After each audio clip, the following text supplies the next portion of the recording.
phone's far away. Well, I can get on my laptop. It Laptop looks like computer. it's grabbing everything, at least from like my end. So let's find out if that's true. Okay, I can hear myself. Hello, hello, hello. Hello, hello, All right, we're good. hello. I can hear you. We're fine. We're chilling. All right, we're here. F101 week 14. It seems like we're all in various levels of tired and distress, so it's gonna be a good one. um, I just assume Nate. I just assume you're tired. We didn't really talk about it, but I think it's a fair assumption to make. Very accurate, yes. So, this is the Belgian GP review and the Hungary preview. Sam and Andrew aren't here. I do have their podiums though. So, um, the Belgium review. I mean, what a stinker of a race, am I right? Like, first, before we get into the race, let's just go over the sprint, which no one cares about. But the sprint order was Verstappen, Piastri, Norris, Leclerc, Ocon, Sainz, Behrman, Hadjar, the 3, 4, 5, 6, 7. Hadjar was the last point scorer because it's only the top 8. And then Bortoleto, Lawson, Tsunoda, Russell, Stroll, Alonso, Hamilton, Albon, Antonelli, Hulkenberg, Colapinto. And Gasly did not finish. He started in the pit lane with a water leak, then was 2 laps behind everybody because they like got him out, and then he didn't finish. I think they pulled him in early, so he kind of had like a horrible time. Verstappen took the lead from Piastri on lap 1, and then it just held it, and then no one could overtake. It was like really bizarre. Leclerc overtook Norris for 3rd on lap 1, but Norris got it back. But neither of the McLarens could pass Verstappen. He basically he didn't even really have to defend all that much. There wasn't a ton of overtaking, which is weird. And like I said, Gasly had some sort of car issue, it was a water leak. And Antonelli and Hamilton went out in SQ1, and then they also went out in Q1 as well, which was really interesting. Just like that's like something happened. But other than that, the sprint was kind of like whatever. Big news from the sprint, probably the biggest news from the sprint, is Ocon and Behrman double points for Haas, and then Sainz finally scoring, even if it's only like 3 points, I believe. So, but at least he scored. Um, Anything anyone wants to say about the sprint, or can we move on like we all wish F1 would? I mean, it was a short version of the race. Yeah, but it wasn't even. It didn't even have the same issues that the race had, though. The I mean, problem is there the just only wasn't time. the only thing to look at really, well, I guess it wasn't the same issues, but the same thing happened, which is the only thing worth watching was like turn 1, and then the race was over. Yeah, it was. It was a little. I mean, I woke up like, come on. I got up at like 5. Well, it started at 6. I got up at 5:50. But on a Saturday, you know what I mean? So it was. Yeah, it wasn't great. Which is weird because normally Spa's really good for racing. They just none of the cars could. The car regulations make it so hard to race without DRS. But then when you're in a DRS train, you can't do anything. So, uh, My theory is partially that everyone has such a terrible time in Silverstone with it raining that they just said, you know what?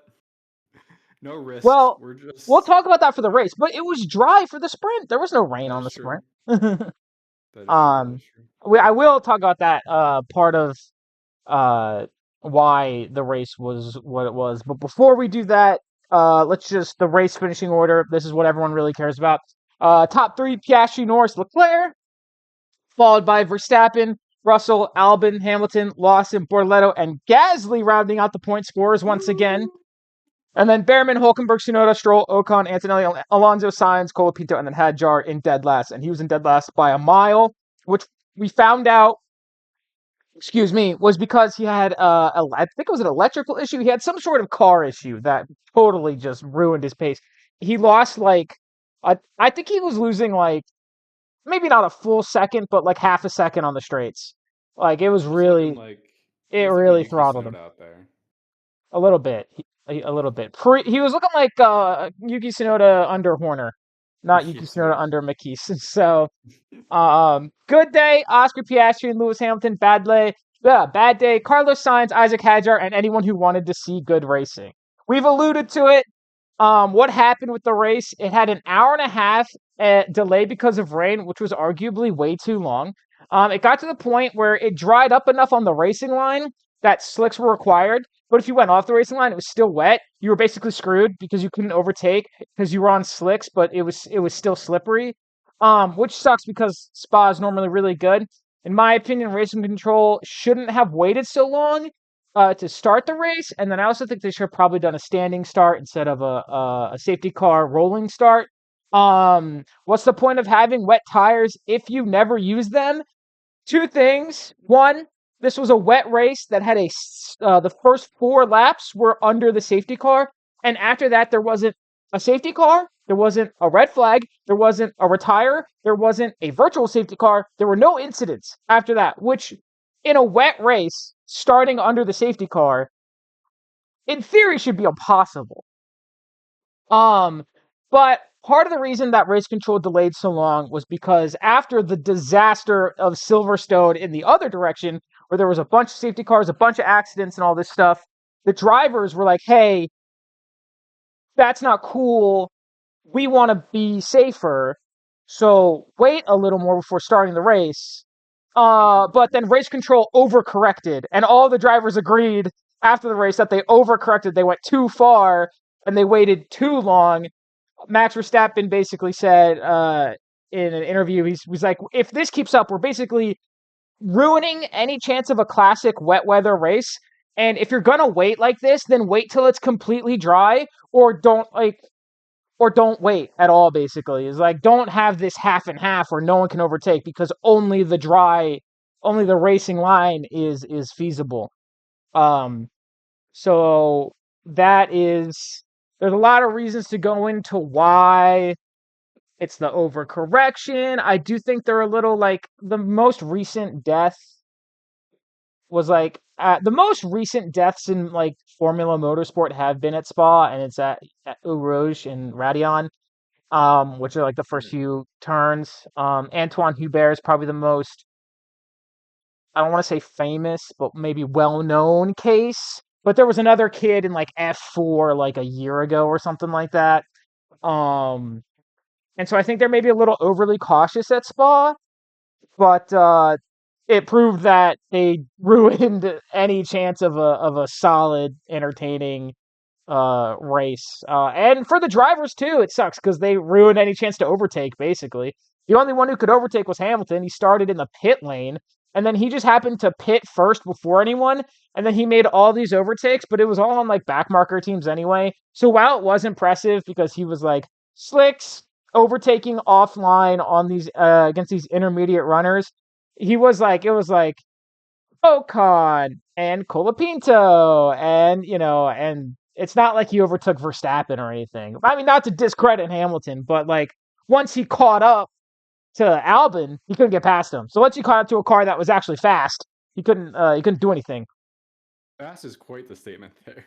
Well, is like, no one's denying the Williams is faster than like the Aston and the Haas and probably the Sauber. At least this weekend, the Sauber.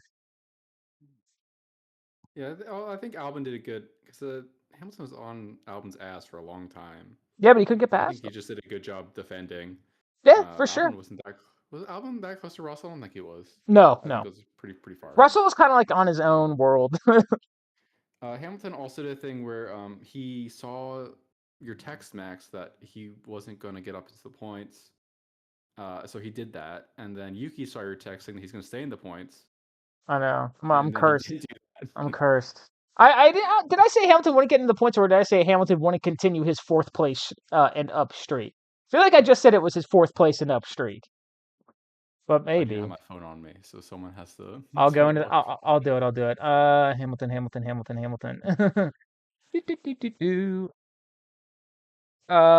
has won here 5 times. I think it'll be the 3. Blah, blah, blah, blah. I don't know. Maybe I said it and I didn't write it. Because it looks like unless I put it in like the pick the podium. No, it was during the race. It was during the race, I think. Oh yeah, it was in the text. It was in the text group. Yeah. I did say, yeah. And then I immediately followed up with, I could be eating my words here. 5 minutes later, so I admitted I was wrong. Immediately admitted you're wrong, and then Hamilton immediately proved that you were wrong. Yeah. The only person who moved really at all. This is the one time Nate has been like relatively silent in a group chat during the race. He said one message. I have to believe that's because of Lando's position. Literally, you know what? Never mind. I'll shut my mouth. I'll just wait till we get After the first quarter of the race, no one said anything because nothing happens. Well, that's also true. I started playing Balatro. I'm not even gonna lie. I did too, yeah. Yeah. So race control shouldn't have waited so long. Just about everyone agrees with that. The first few laps were behind a safety car, went to a rolling start. That was a lot of like Verstappen was like, get on with it. Norris was like, please don't. Piastri didn't. I don't know if Piastri even said anything. I saw someone say they couldn't tell if they probably thought that the race director couldn't tell which driver complaints about visibility were strategic and which were genuine. And I was like, I don't know if that's true or not, but that is something to think about. Because obviously it benefits Norris to be behind the safety car for as long as possible, whereas Verstappen wants to, fight more, so it benefits him to have more racing laps, and like Hamilton, it would benefit him for more racing laps, and like Piastri, it like probably doesn't benefit him as much either way. But they did a rolling start instead of a standing start, and I thought, I was like, okay, so Norris is just going to take off, and that's going to be it. But that didn't happen. Piastri overtook Norris right where Verstappen overtook Piastri, which I think happened in Miami in this sprint as well. Except I think maybe it was like flipped order where Piastri overtook, or like I think in the sprint, second overtook first, and then they qualified opposite, and then they just, the person got their revenge in Miami. I don't remember who it was or whatever, but so yeah, Piastri gets the overtake, and then he just surged ahead. It wasn't even close after that. When it came time to stop, Piastri, being in first, gets to pit first. That's just how it goes. And he puts on mediums, unless you're McLaren in Hungary 2024, but we'll get to it. And he puts on mediums. Basically, Lewis comes in, and then that triggers everyone else to pit stop. And this is why a lot of people kind of got screwed. So Lewis comes in early. Then the next lap, because Lewis is behind everyone, the race leaders come in. Piastri comes in for mediums. I think Verstappen and Leclerc came in. Russell came in. And then the next lap after that, everyone else came in. This hurt everyone else who was after that, like in that final wave. Everyone who was in that final wave got totally screwed. Tsunoda, Hadjar, Alonso Sainz, Behrman, and Hulkenberg, maybe even more. Those are just the ones I remembered off the top of my head when I was writing about this. They got so behind, and they all got caught behind Gasly, and they were all on a DRS train for most of the race. Tsunoda and Hadjar especially got really screwed with this timing. Tsunoda finally qualified well. McKees gave him basically Red Bull had an extra upgraded floor.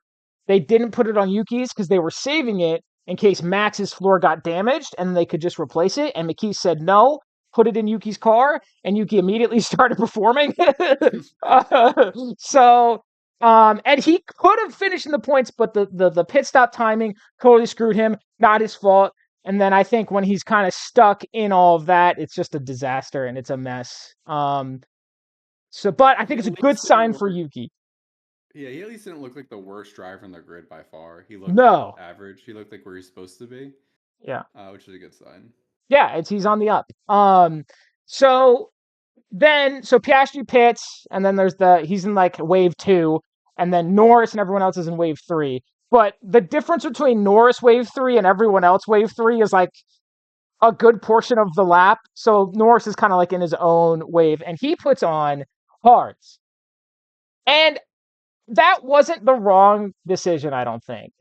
It was a very last minute decision. His engineer was like, "You want hards? Make it a 1-stop," because everyone thinks it's going to be a 2-stop. And Norris is like, "Yes, let's do it." Puts on hards. Wasn't the wrong decision. Just didn't work out because all of the medium runners maintained their tires for the rest of the race. If it wasn't a one-stop, totally would have worked, would have been a genius call. I still think it's a good call, but because it was because it was a one-stop, nothing he could do. He also like made an error in late in the race. Not that he would have caught Oscar anyways, but like in at least in regards to closing that gap, he also made an error while he was on the hards. Yeah, And then I have. excellent management. Yeah, if it had to be a two-stop, then Norris likely would have won the race, but was relegated to chasing Piastri the entire race, and could have caught him, but made a few too many mistakes, including a major one on the penultimate lap, the second to last lap, and that basically shut the chance, because he was catching him. If he didn't make that mistake, he at least would have, I don't know if he would have passed Piastri, because it ended up being hard to overtake, but he would have caught Piastri. And that's why I think the hard tire was not the wrong decision. It's just like the one time it doesn't work out. And Piastri, to his credit, did a great job at managing his tires in the front, which was a weakness of his last year. Tire management was definitely his weakest aspect last year, and he's really come a long way in that. And Norris did a great job with an alternate strategy, which is what I like to see out of McLaren. In my opinion, McLaren's strategy hasn't always been the best. So I like this. I like this out of them. And I got to give them credit for that. It doesn't work out for Norris. No way to know that it was going to be a one-stop for everybody. But if it ended up being a two-stop, would have been crazy, because I don't know if Piastri could have caught Norris after that, and even if he could, would he have even been able to overtake? Probably not. So And like you said, when it's so hard to overtake, you got to take those risks of like, especially when you're McLaren and you're so far ahead of everyone else, like might as well. Like you're only at that point if you're second behind your teammate, you might as well do an alternate strategy. Try to do something to overtake him, especially when it's so hard to overtake, especially when everyone else is going to be so far behind you. And I think that's why Lando made a lot of mistakes, was because he was driving a little bit riskier, trying to make up that time. But he's just not a good enough driver, so he can get there. no comment from Nate. Oh man. It wasn't his worst weekend by far. In fact, it was a pretty strong weekend from him. It just the strategy, and there was no way to know that strategy is not going to work out like that. I think they made the correct decisions at every point. Yeah, I agree. You have to go take those risks. They may or may not work out, but that's the only chance you're ever going to pass Piastri. Right. So that's the McLaren segment. The leaders. Behind them, Leclerc held off Verstappen for basically the whole race, even though there wasn't many overtaking opportunities to begin with. He still earned that third place by holding off Verstappen. And then I already talked about Hamilton. Pit lane to 7th place. Very strong drive. His strongest of the year, I think. Excuse me. Wow. And after getting knocked out in Q1 and sprint qualifying one, the recovery drive was really, really strong out of him. I thought he was going to be defeated and just like stick in the back, which is what happened with Mercedes a lot in his final years there. Which actually gives me one of my favorite screenshots of all time, which is the radio message of Toto saying, "Lewis, we know the car is bad. Please just drive it." So I think that's good for him. I think that's awesome out of Lewis. I love seeing that fight still in him, especially when it wasn't there at the end of his Mercedes tenure. He was very dejected, and he was really dejected after sprint qualifying 1-2. They were like interviewing him, and they're like, "Lewis, what happened?" And he just goes, "Spun."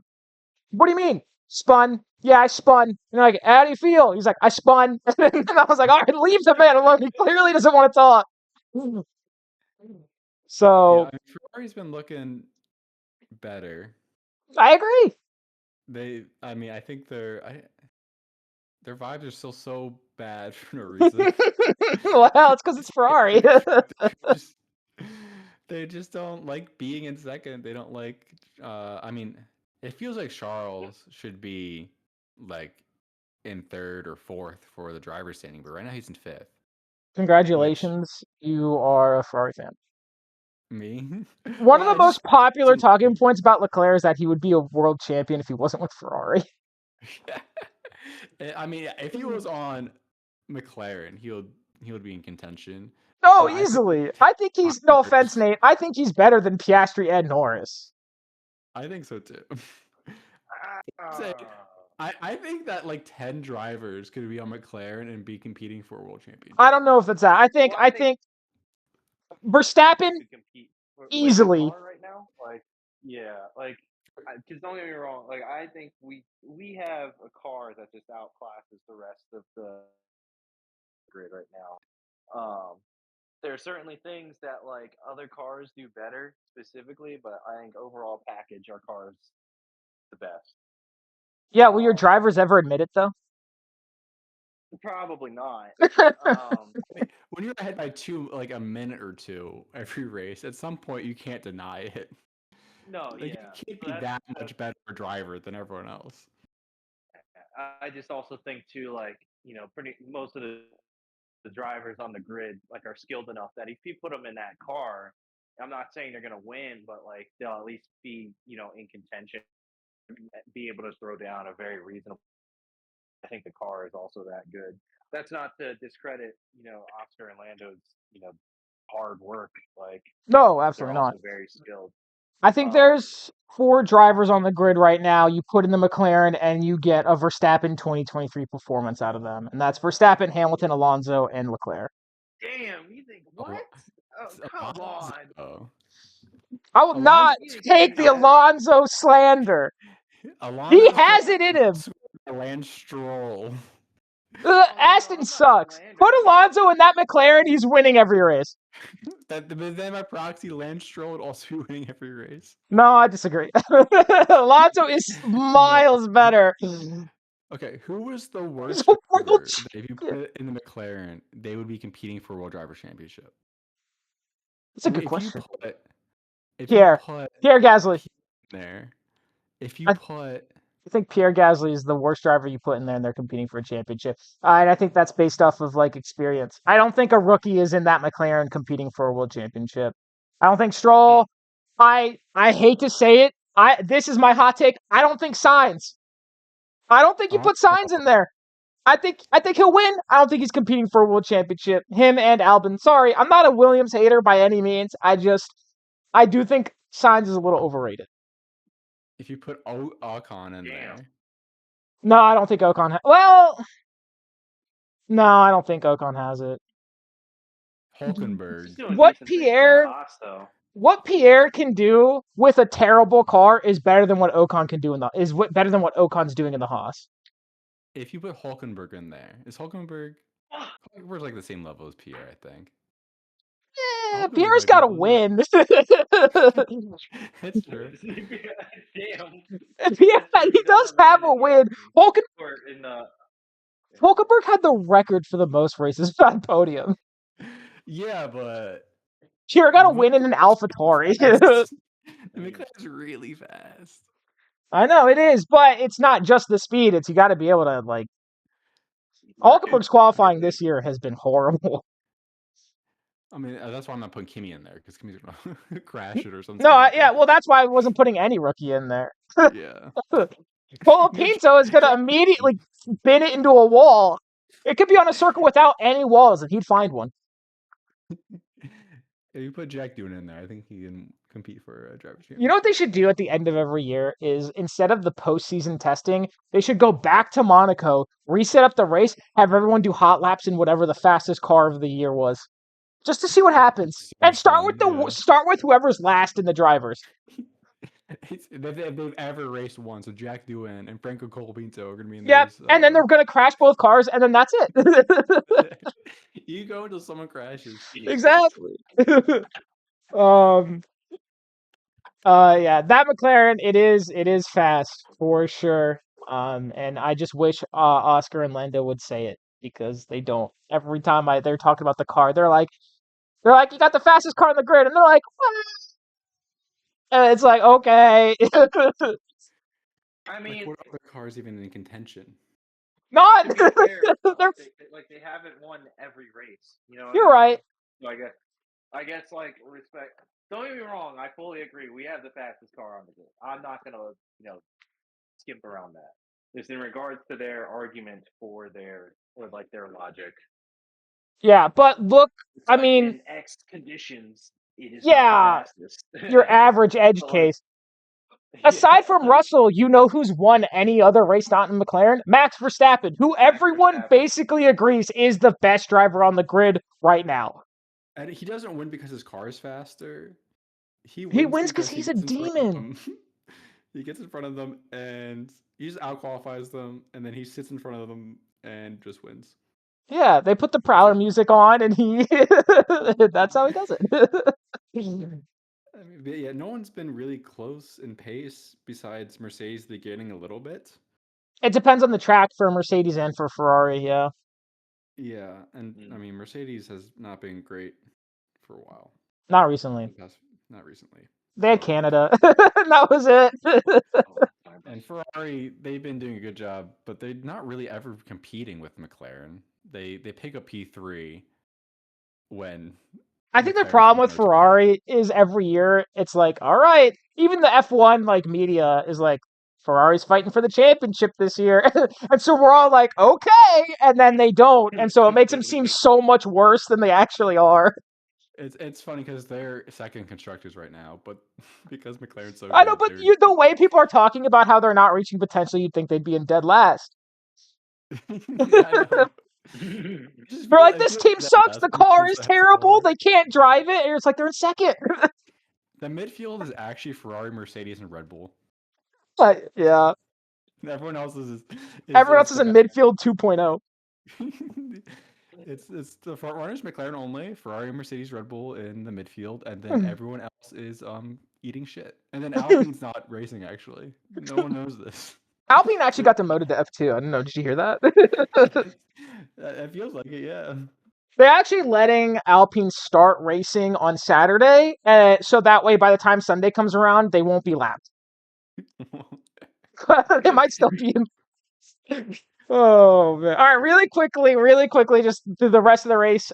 Stroll, who's usually very good in mixed and wet conditions, not this time. But the racing conditions are very anti-racing anyway, so he didn't really get to show what he could do. No one did. Antonelli had a horrible weekend, qualified and raced poorly. I mean, he was in tears in his interview after his Q1 exit. And they were like really ragging on him. And I was like, let the man breathe. He's literally a child. And he's going to want to erase this weekend from his memory. And Russell did okay. He did all right. But for a team that won in Spa last year, they would have gotten a 1-2 if Russell didn't get disqualified. They did not have a chance to recreate that success. Albon qualified in, it says fight. I meant to say fifth, and finished sixth. But he was really upset on the radio, especially during the sprint. He was like kind of lambasting the team. But it ended up being all right. He had a strong performance for Williams, a much needed one. And Sainz scored 3 in the sprint, but didn't score at all in the race.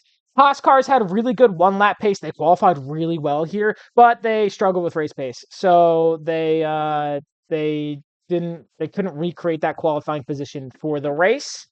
My certified Ferrari moment goes to race control for waiting too long to start the race after delay, and then running under the safety car for too long after that, kicking up a boring race on what should have been an exciting track. Nothing happened during the race when the certified Ferrari moment goes to someone who wasn't driving. And then my honorable mention, and this is nothing against her, but it is the TV director showing Lando Norris's mom every 5 seconds during the sprint and during qualifying. I was like, oh my god, stop. Nate, what do you think about Lando Norris's mom? I got nothing against the woman. You don't need to show her every 5 seconds. The TV director just liked the way she looked. Yeah, we love Siska Norris. She's Belgian, I guess, but like it was a little it was a lot. Is anyone denying that? It was a lot. I mean, but like, what else was happening? I didn't find it as bad as Taylor Swift at all the Kansas Chiefs. Well, don't even get me started. But what was happening, Dave? Racing in the sprint was happening. Literal overtakes. Yeah. I guess the few overtakes happened during the sprint were. Oh my god! I was like, oh my goodness, I don't care. I don't really like. I get they're gonna show celebrities who are in attendance, but when you show the same person like a bunch, it's like Charles Leclerc's girlfriend gets more screen time than he does sometimes. especially at Monaco, which is really funny because it's his home race. But pick the podium, seeing double. This is the first time all year 2 people have guessed the correct race winner. Is that crazy? It took us 13 weeks for 2 people. The same race winners have kept on happening. It's only Exactly. been 4 race winners this whole time. Yeah, but what happens is basically we're all predicting the wrong McLaren driver to win, or we're going like, oh, Verstappen's going to win, and then he doesn't. So this is the first time. This is the first time all year 2 people have, and that would be me and Sam, have guessed the correct race winner. That I wonder how long it took in 2024 for it to have multiple people. Literally the first week. So that is, that just shows you how unpredictable this year, even though it has been predictable, it's also been like exactly like when it comes to getting more exact, it's been a little tough. It's been a little tricky. So that's Belgium. That's Spa. What a time. What a race. There is a slight chance of rain for Hungary. There is a 25% chance of rain on Sunday in Hungary, which is great I don't want it because anymore. No more rain. I know. I'm so sick of it. Especially after this race. It was so fun in Silverstone, and they ruined it in the sequel. I know. It's like making Last Jedi and then following it up with Rise of Skywalker. Ew! Last Jedi's good. Fight me. All right. Anyway, Hungary. Nate, do you have anything else to say about Spa?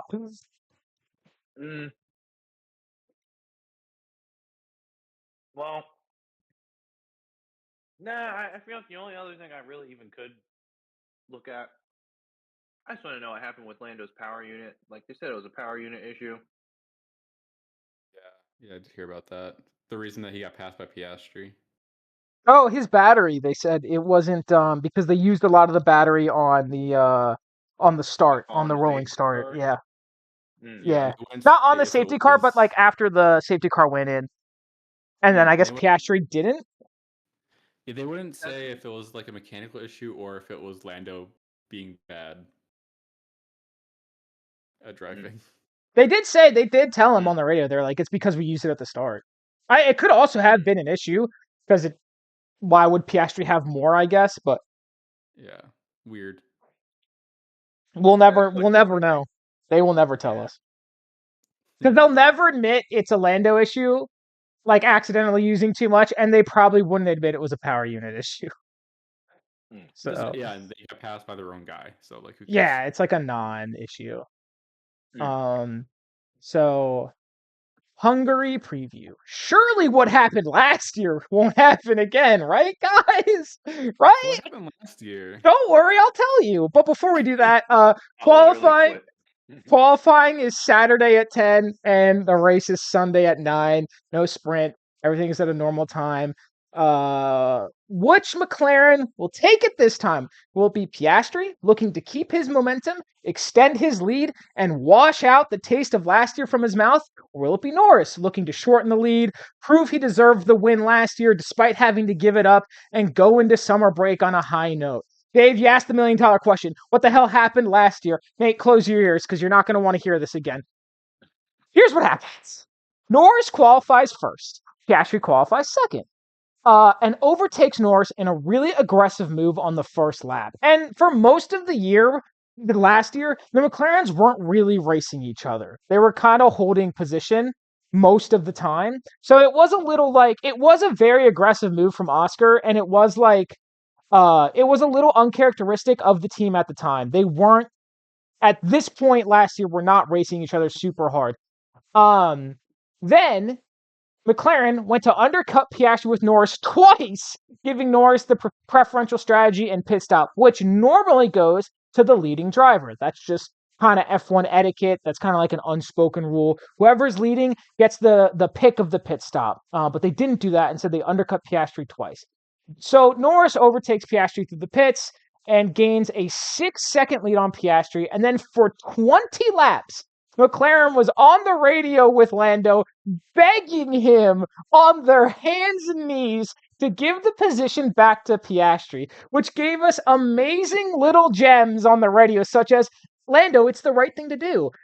You can't win a championship on your own. Hey, imagine a little Andrea Stella on your shoulder telling you what you should do. That's not a joke. They said that. It was horribly mismanaged. And it was the first time McLaren showed they couldn't handle their too little number one driver issue. Eventually, Lando does give up the position.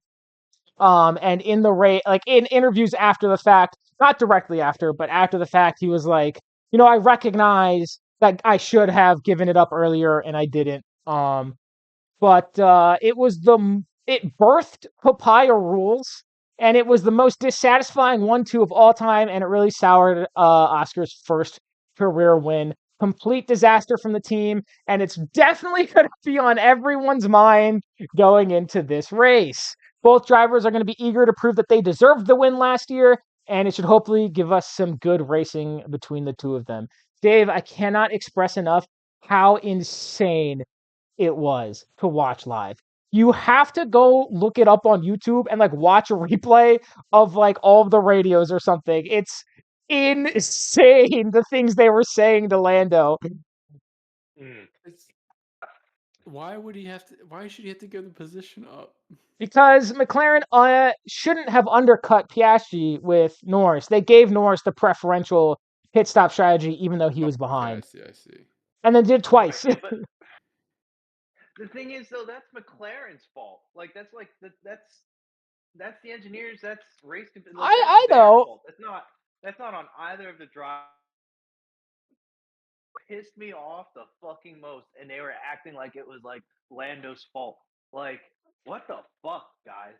Yeah, it was a total disaster. We talked about it. It's not. I don't even know if it's recorded. It's not recorded. I know that, but we talked about it a lot last year when it happened. It was a mess. It was horribly mismanaged. It was genuinely yes, it was McLaren's fault. But normally, when the team gives team orders, you should follow them immediately instead of driving for 20 laps, not listening to them. I don't think Lando at that time had the clout to ignore team orders. He's not like Verstappen. You know what I mean? I think Verstappen right. So. Agreed. But in P1. It's just the thing is, right. I know. They fucked up, and everybody saw what happened with with Valtteri. Everyone saw that. Lando very much saw that. You know what I mean? Yeah, it was. All know that Lando needs that win now since Piastri's catching up, or did he already catch up? I think. What do you mean? In wins. Now. Yeah, I think they're tied. In total wins, they're tied, but that's not no one cares about total wins. I mean, this is Oscar's. I think part of it was it would have been his first win, but it was Oscar's first win. But I'm not blaming Lando for it at all. No, totally not his fault. You're not. There's just a lot of people that focus on the fact. It's well, what the fuck do you expect? That's the team threw him in P1. You expect them to just give it up? Yeah, McLaren really fucked up. P5, get over. Get a faster driver in front to try to take the lead. But you're already in the lead. Why would you give it back up? And then the other thing though is that because they managed to completely sour Oscar's first win. It was horrible. It was the worst podium celebration of all time. Yeah. It was so sad. It was really bad, man. It was really bad. It was fucking appalling. And it wasn't the first time. Well, it was the first time, but it wasn't the last time McLaren has had issues when it comes to their two number one drivers thing. I think they've done better with it as this year has gone on, but it's an adjustment because they hadn't had to deal with two number one drivers in 20 years or whatever. So it's also a lot easier to deal with it now because you're just winning no matter what. Right. So it's who cares if they race? We're up by double to second place. It was also the start of the conversations of this this race was kind of the beginnings of the conversations of serious conversations of Lando challenging Max for 2024 drivers, which then Max, and it did get a little close. It didn't get as close as everyone said but it did get a little close between them. But then Max obviously prevailed and really shut the door in Vegas, which is where he. I mean, not only did he clinch the championship there, but I mean he put together an amazing race. So but I think a lot of external factors made the conversation way worse and way more toxic. But I mean it was truly a disaster, and it was insane to watch live. It was like one of those things where you're like, holy shit, this is like actual history. I'm witnessing something that people are going to be talking about forever, and I'm here to see it live. It was like watching all of 2021 live, which I got to do. It was crazy. You're like, holy shit, people are going to be talking about this forever. I'll never forget that Monza crash between Hamilton and Verstappen. But yeah, that was McLaren's disaster in Hungary last year. They are not going to want to repeat that this year, and both drivers, like I said, are going to be like, I deserve the win. Let me prove it this year. Yeah, I mean, they currently their garage is currently divided, so I don't think that they're going to do that. There's no way. Yeah, they're letting them race now, so they wouldn't call team orders. Let them crash into each other. So I think it's going to be fine.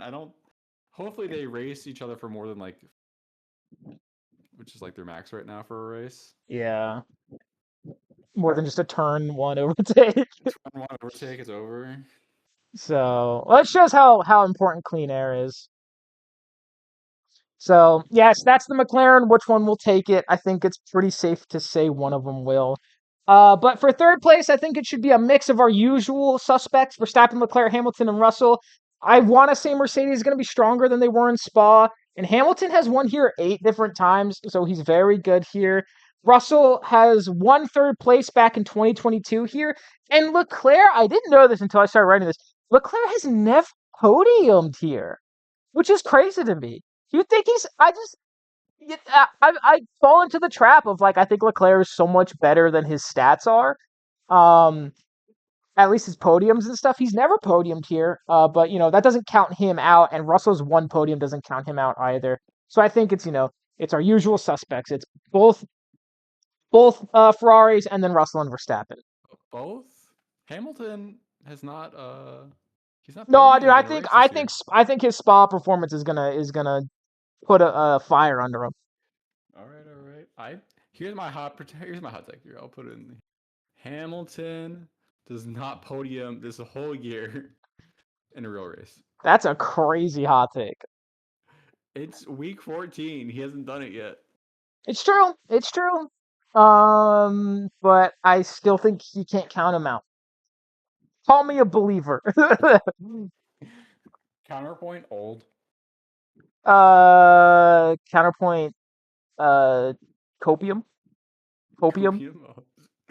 I'm huffing the Ferrari hopium. A counterpoint. I spun. Are we talking about Colapinto or I'm sorry. Colapinto. Who talks about Colapinto anymore? Does he still have a job? Oh, I'll talk about him. Don't worry, we'll get to him. But before we do, the other Mercedes driver, I think it's going to be harder for Antonelli to get there. Not just because the strength of the other like contenders for third place. I'm not exactly counting him out, but he has had a really rough streak.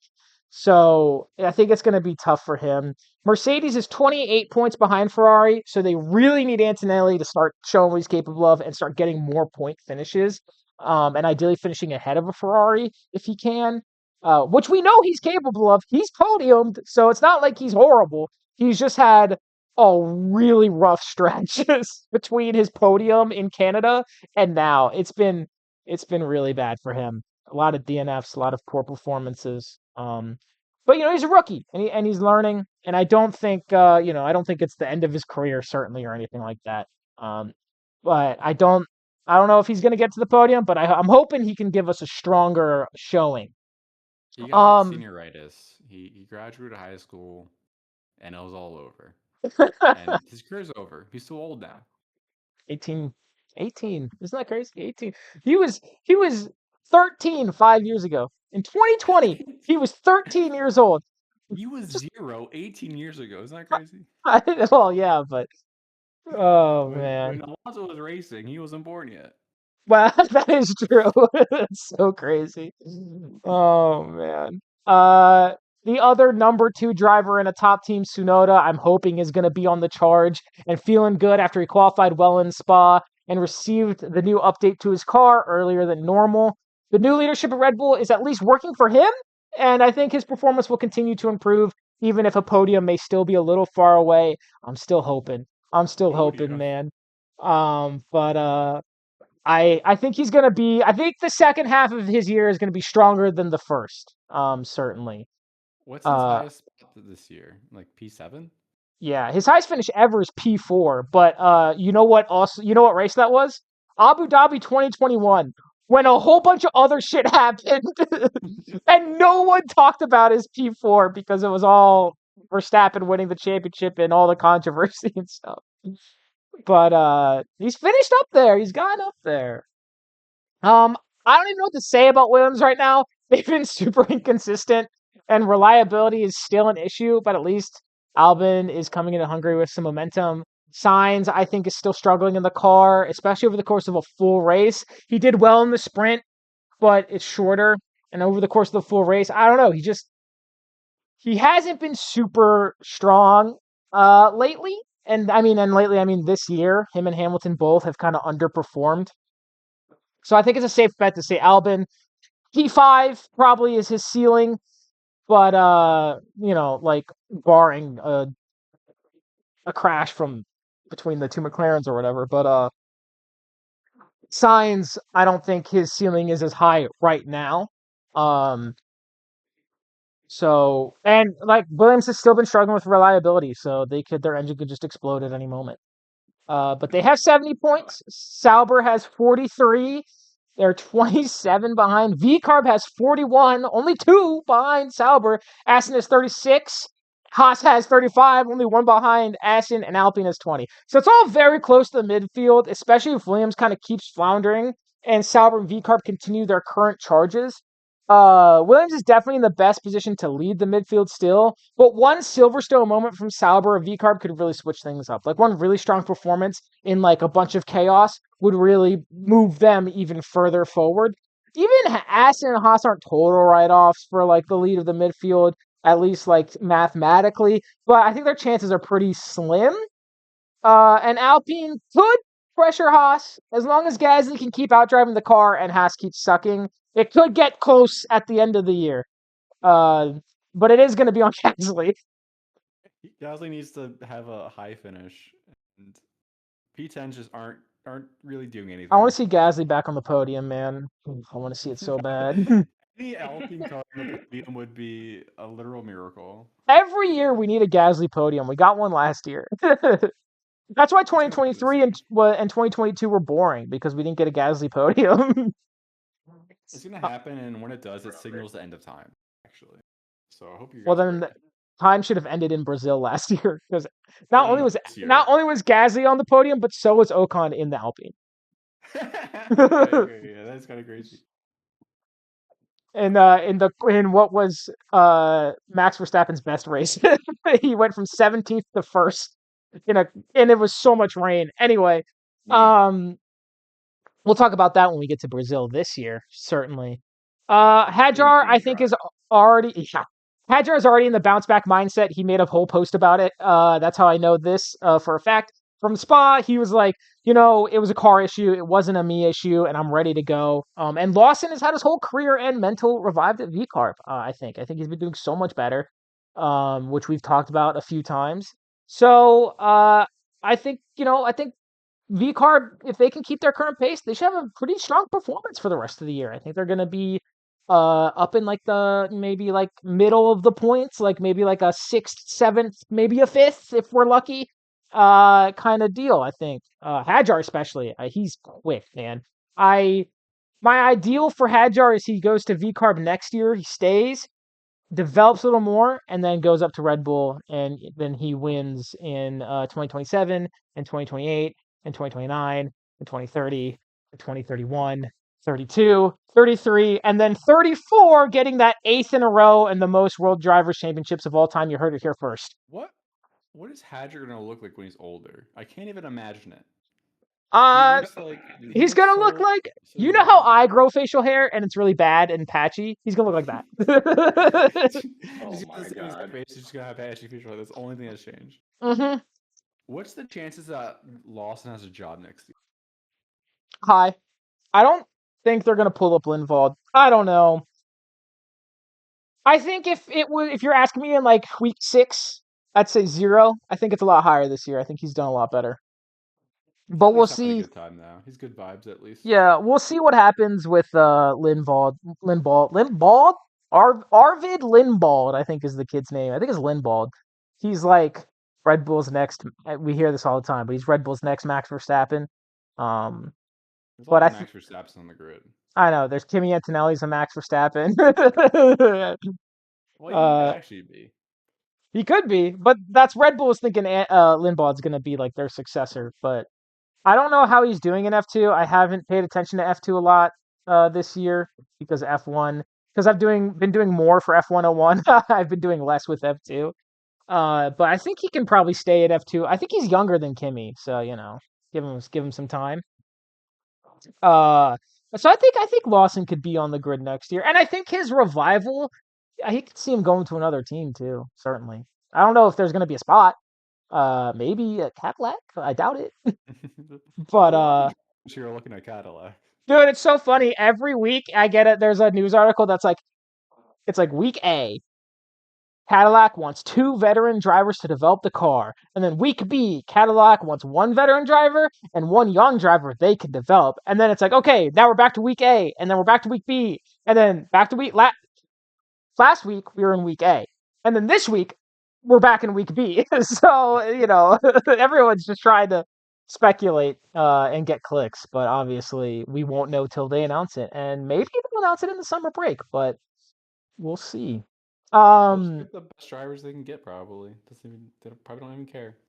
Well, I mean, Bottas has really been heavily hinting that he's going to be in it. So, He's You a like good driver right now, so yeah, that makes sense.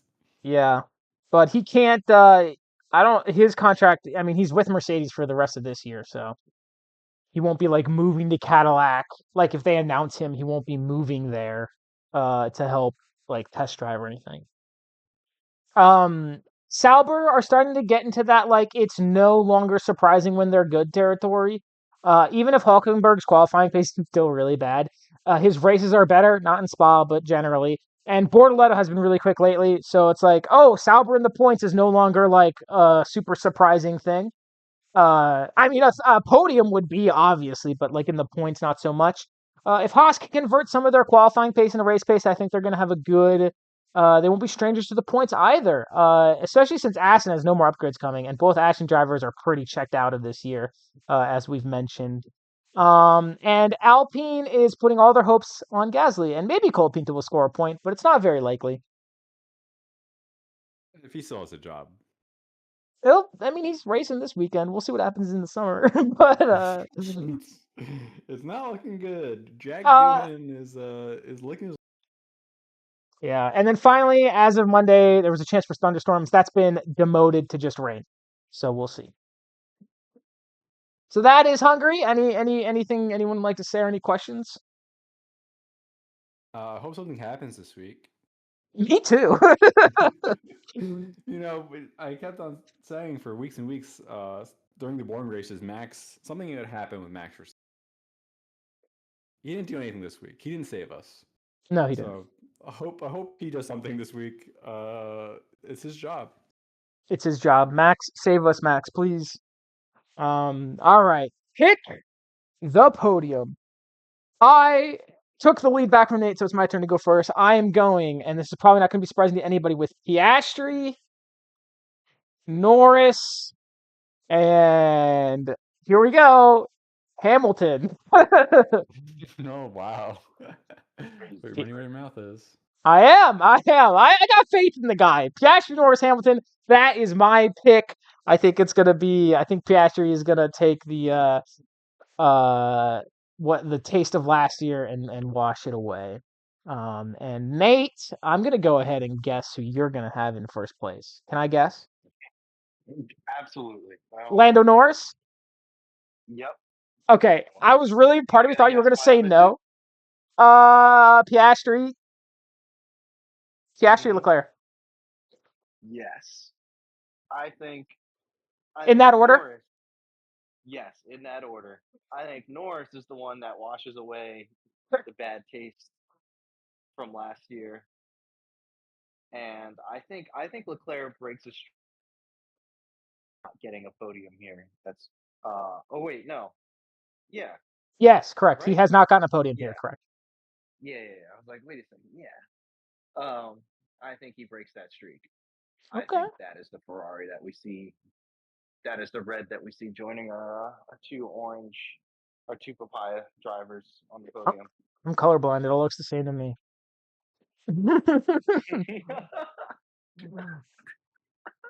Walked into that one.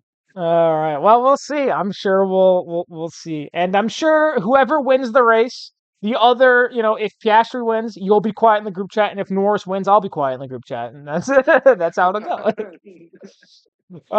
Sam has Norris, Verstappen, Piastri. Oops. Oh my gosh, I'm having issues. Okay, and then Piastri. And then Andrew said Piastri, Norris, Verstappen. So basically just switching around. We could have another double. No matter what, if one of the McLaren drivers wins, no matter what, two people will get 25 points for the second time in a row and the second time this year. And then everyone's favorite schizo poster. Let's hear it. Okay, this is kind of hard. I've been looking. Are you looking at I'm who looks the trying. hungriest? I am looking at certified eaters. Okay. Who here is a certified eater? My P1. Well, So wait, I'm trying to certified. think. Well, like, what do you mean? Define a certified eater? Because I think personally that Fernando Alonso is a certified eater, but I don't know if we're He's a rocking the P1. same definition. He's a P1. He looks like. I think because he's a little older, he's from a different generation of F1 drivers who doesn't care as much. We all saw He those looks pictures of like. him with the grid girls. Yeah, that's what I'm picturing. I'm picturing him. He's got that almost Americanness to him, where I think he could sit down at a hamburger joint and just absolutely down like three. He's And then also got the and then vibe later of that night, he'll, certified eater. yeah. He's also yes that too. Yeah. That's where I was He taking also it. has a vibe as being someone who has like who had a high metabolism when he was younger and now he's old. So I think he can eat. He can also do that other type of eating too. I will Uh, say, in just about everything Hadjar does with the media, he's always like eating his dinner because he always forgets. well, that means he's not a certified eater. If he forgets to eat, that's not a Yeah, certified like at eater least right there. earlier in the year, he'd have like these media duties and he'd be like scarfing down his dinner because he just didn't have time. My P2, Wait, who's same P3? team. I don't know P3's. yet. Oh. Wait, P1 is who's. Fernando Alonso. Oh, If P1's Fernando Alonso. Alonso Okay. is a certified Normally eater, you go in reverse order, so I'm just making sure. I'm not prepared for P3 yet. I'm I'm filibustering. Okay. So But the P2. pictures and my P2 is from the same team, Lance Stroll. I don't think Okay. he's a certified eater the way you.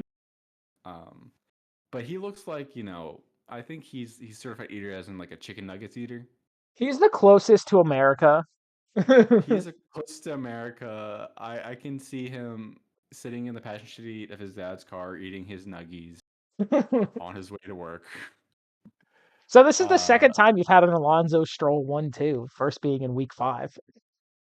they just have this like father son feeling, but like the father son where Fernando Alonso is an alcoholic and Stroll is a shit eater, like dirty, Yeah. snotty nose kid. So they got the eater vibes to me in a kind Aston of and good Sauber ways. are competing for My for God. their problematic age gap relationship between their drivers. True.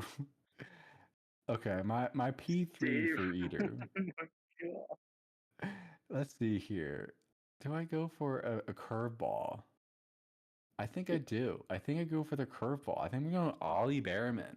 Okay.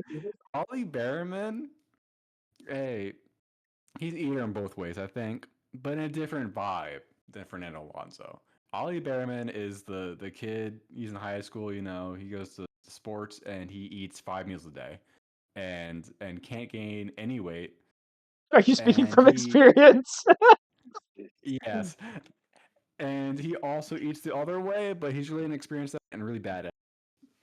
All right. Okay. I don't know how to follow up that. I don't know how to follow up. I don't know how to follow that. You're the one who brought up the other type of eating. That's I not my did. fault. That's not my fault. I did. I thought it was gonna end at Alonso. No. All right. Well, so that's the. It's like What are my chances of getting a perfect podium this week? I'm so stomached. Yeah, dude. I was like, let me just copy this prediction down for you. What are the chances of you? There we go. Yeah. Sure. You know what? I will buy you Well, actually, no. I just spent a ton of money on car upgrades, Oh, sorry. I'll fix it for you. car repairs. You can just get rid of expensive. I'll buy you Alpine. There we go. Okay, yeah, that's okay. That works for me. I don't know if you can see it. It says if Dave gets a perfect weekend, Andrew will buy him expensive Alpine merch. It's legally binding. It's legally binding. No one tell him. I don't think you'll ever have to figure it out. That's true. Can you imagine if you get a perfect weekend? I don't know what the hell's gonna happen. I can't even imagine a scenario. Oh man. All right. That is F101 for this week. Thank you guys for being here. Uh you know, we will be back next week with the Hungary review, and then it's 2 weeks off, and then we'll be back after that for the Dutch Grand Prix preview. But maybe in one of those 2 weeks we'll do our F1 fan fiction. It just kind of depends how busy everyone is, and how tired we all are. So it's nothing official, but we'll figure it out. Gotta do some nice summer reading. Exactly. And that is it. If you're watching this in the comments, I don't even know, man. Tell me who do you think? What driver do you think can eat the most food? What drive in one sitting? Which What driver driver would just survive a man here? versus food challenge? Tell me that. My guess is I'm gonna say Max Verstappen. I just think he's gonna win at everything he can do. I think he can do anything he wants. I think Uh, I think so too. Ma- To be honest, he's a certified eater in a very different way. I don't even know. I don't even know to say good night. That's what I'm gonna say. Good night.